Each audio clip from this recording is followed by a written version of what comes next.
There were 2 more vigils tonight, including one at the home of one of the victims, Ronald Kenzel. 24 News 8's Sarah Hurwitz was at both tonight. She's joining us now live with more. Sarah?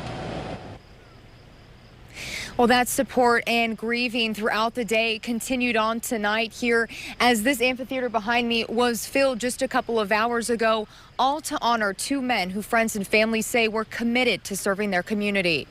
I see a flicker of hope.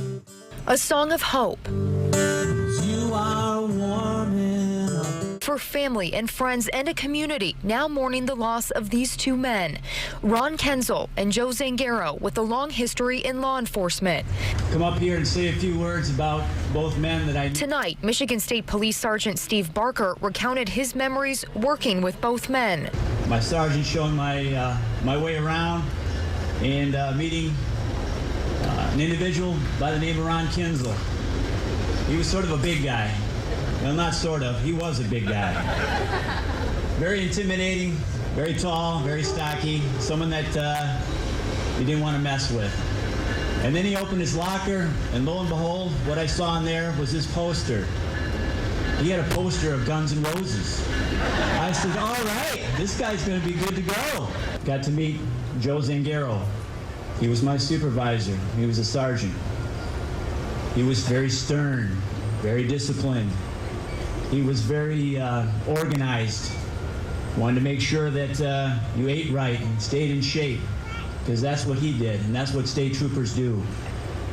And he was a fine example to follow. Whenever I had questions or concerns on how to handle a report or a complaint, he was a go-to guy. Remember his memory, and we continue as we go forward. Earlier in the evening at Kenzel's home, a circle of neighbors and friends holding their own vigil.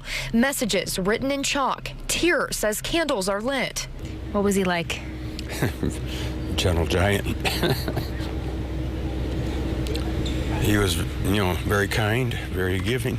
And tears from his longtime friend as he replays the moments when he found out that there was a shooting. And I know probably 6 out of the 10 bailiffs that are there, and so I started texting him, and I actually texted Ron yesterday around 2:30.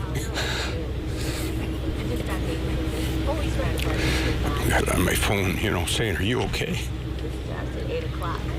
I never heard from him. You are warming up. Words of sorrow and loss.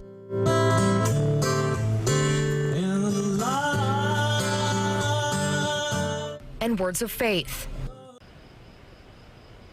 And a number of law enforcement officers were at both of those vigils tonight, standing in solidarity.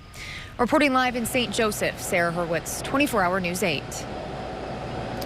Truly an incredible amount of love and support from this community. Sarah Hurwitz, thank you for that live report.